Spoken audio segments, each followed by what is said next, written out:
Fourth and final season. How did it feel for you to close this chapter of Devi? Well, when we finished filming season 4, after we released season 3, and I remember on our last day, like, crew members saying to me, like, oh, like, don't worry, you still have press to do, and, like, all these fun, exciting things. So it's not really over. And then as soon as I started doing press, I felt that it was over.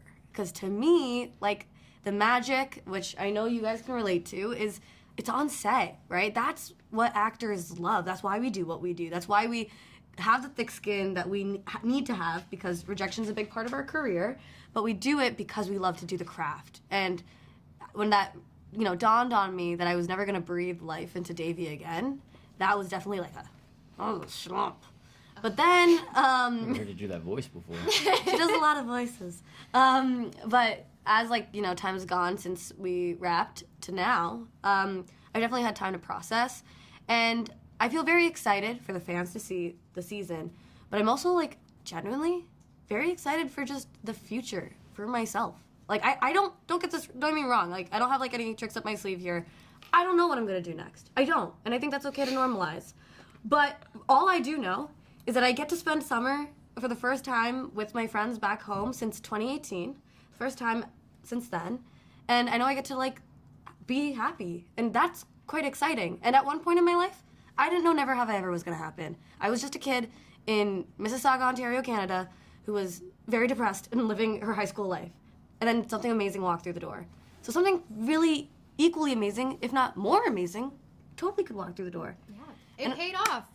All of that grown up, and I'm not worried about you. You guys are all stars. Thank you. Speaking of the craft, though, Jaren, I want to talk about what it was like to be on set for those last episodes. I know you guys filmed a while back, but what was it like to be together, and of what you remember, what was the vibe like? Yeah, I mean, I really honestly won't forget. It's it's really hard to put into words, to be honest. It's this indescribable feeling, like Maitreyi had said. It's it is this magic. And for us, we got really lucky because, and I know it sounds cliche, but we really did become a family. And the crew has stuck with us for the most part from season 1 to season 4. We went through a global pandemic together. We went through, for me personally, I went through some really big milestones. I started college, I finished college, all while doing the show.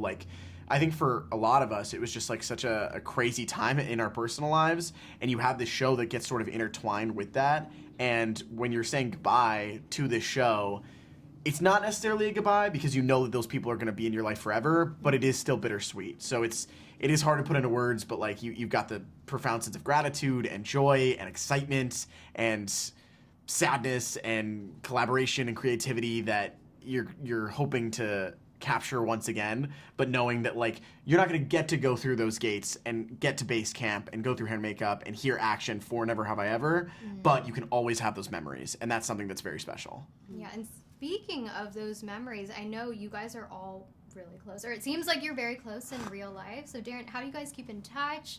What are your friendships like? I feel like it translates on and off screen. I mean, anytime Maitreyi is in town, we all know about it. Thankfully, and we. I've arrived. Yeah. He wants to hang out. We got together and had a little pseudo rap party together at my place for watching the last couple episodes together, and that was really special. There's also a group text, which I'm terrible at replying to, but trying my best to get better. But anytime one of them calls me or FaceTimes me, they know I'm there. So.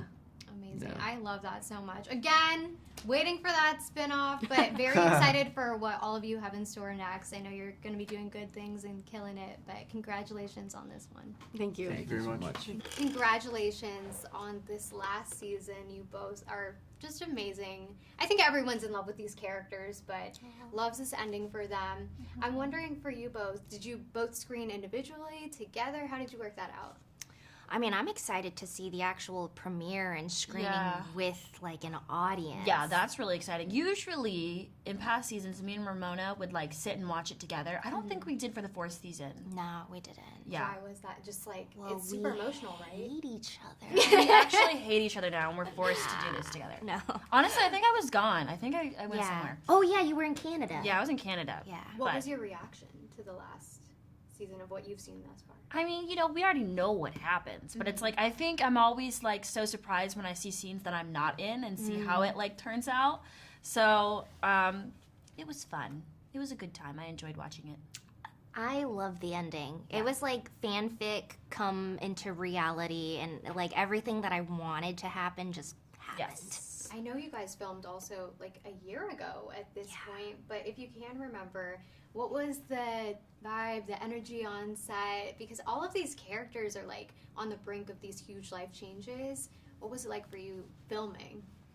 I mean, on one hand, it was like so fun filming all these crazy scenes of like senior year and parties and celebrations of different sorts. But then on the other hand, it was like super sad and emotional because it was the last time that we were gonna go through this experience again. Yeah. No, I agree with that. It was always, for me, I always like just made the most of it and like always enjoyed hanging out with everyone. So it was bittersweet when it was like getting down to the last couple days of filming. But we made the most of, you know, the time that we had. And Lee, this show has broken so many barriers, especially when it comes to representation. I know it was honored by GLAAD. How have you noticed a lot of that change since the premiere? I mean, it's awesome how much like Fabiola has impacted so many young queer people, and also in many aspects. Also like ladies in like you know, STEM and robotics and all that, and like and I'm Afro-Latina, so it's like just, you know, being all these things. I think it's awesome that that a lot of people feel seen by it. So it's cool. It's a cool thing. Yeah, and Ramona, also these characters, I think I just mentioned, you know, they're so loved and they're so real because they're not just one-dimensional. There are so many different aspects to them that people find, I think, that resonate with them. What do you think it is about this series that has created such a fandom? I think the representation goes without saying. I think it's the amazing writing and the creators, and it's all of us really genuinely loving working on this project, and I think that comes across.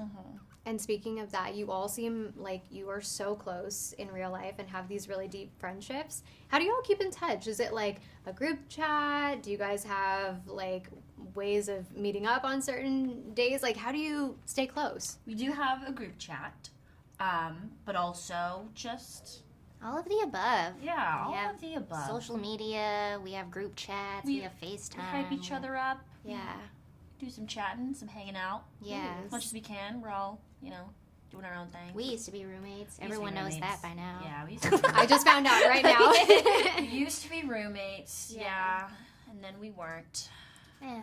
Well, last question for you guys is, this has been an incredible experience. What was it like to work with the Mindy Kaling? I heard she spends time on set. Like, are there any lessons you took away from her? Gosh, I mean, she's just a powerhouse. Like, just being in her presence kind of makes you feel like things are possible. And I don't know, she's magical. I know, she's magical. She's magic. She's cool. Yeah. I mean, yeah, she's an awesome boss to have. Yeah. Amazing. Well, thank you so much. Congratulations. What was your reaction? You've screened the season, right? Yes. Yeah. Did you screen it individually, together? How did that work? Yeah, we were all kind of in different places, so we watched it, but then we called each other immediately. What was your reaction? How did you feel, like, seeing everything on screen after filming it? It was so emotional. Yeah. It was as emotional as it was while filming it. Yeah. We had a really tough time filming episode 10, 9 and 10, and it was just devastating to watch it. It didn't look like it, though, on camera, of course. It seemed like everyone was having a really great time. There are very emotional scenes, but what were the joyful parts about filming those last episodes? I love the wedding. It's such a great display of Such a great culture ending, and tradition right? and beauty. What was that like? Celebration. I think we couldn't have ended the series. The writers couldn't have written a more beautiful ending that truly felt like not just a celebration of the culture, but a celebration of the show and these characters and what we've all been through together as human beings in the last 4 years. And you know, I think, like I said, I don't think it could have ended in a better way. And I'm just so excited for fans to see that scene. I think they're going to be so happy with it. And Porna, I want to talk about the show more because it's broken so many barriers, especially when it comes to South Asian representation. Over the past few years since the premiere, How have you seen that impact and noticed it not only as an actor but just a person? Oh my goodness, it's 180. You know, before the show started, and maybe the last 4 years in particular, we just were so invisible. Yeah. You know, we're such a strong, intense, amazing group, and the women, like, I'm sorry, South Asian women are just unbelievable. Asian women are just the bomb, right? But to see, to be part, Netflix, Never Have I Ever is a huge part, but a part of a bigger narrative, which is of that of visibility, of power, of female, you know, centric shows.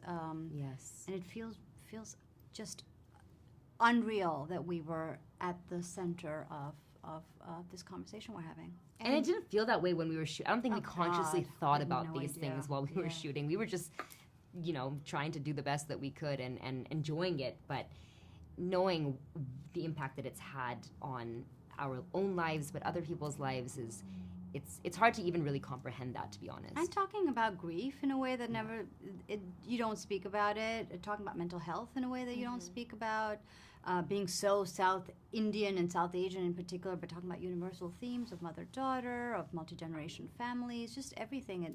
It's so light on its feet, the show. It's so funny, and it's such an easy watch, and yet it deals with things that have been unspoken forever. It's true.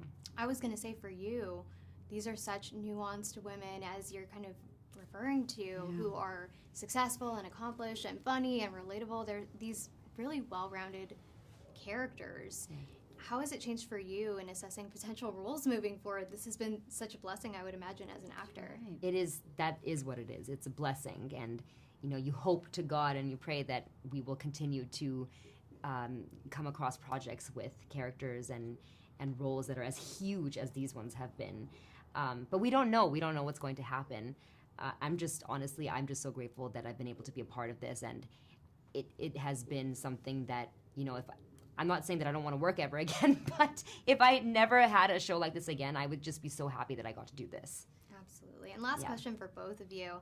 We can't deny the influence of the amazing Mindy Kaling. What is it like to work with her? I heard she's very hands-on on set. And what lessons have you taken away from this project with her? I mean, look, a female-led show like the one that Mindy Kaling creates, she's hands-on, but it's because she lets us be hands-on. She empowers everyone on set, everyone, props, every director, all the writers, all the actors. So, you know, we often talk about this. Everyone was invited to bring their full selves to set, and that's how she works, Mindy and Lang. And so the atmosphere was, I mean, I think that's what I'll miss the most, which is a complete feeling of autonomy, empowerment. My voice is heard, my opinions matter. That's the set she creates, and that's why she can do 200 projects at the same time. 200, and oh my God, that's the other thing is I feel like the days where I feel tired, I'm like, well, if Mindy's not tired, I have no right to be tired. Yeah, she's so secure in her storytelling abilities and her vision. She's so secure that she can hand over the reins to so many people. Love that so much. Hope one of the projects is maybe a spin-off. We'll put it out there. So thank you so much for your time, and congratulations again. Thank you.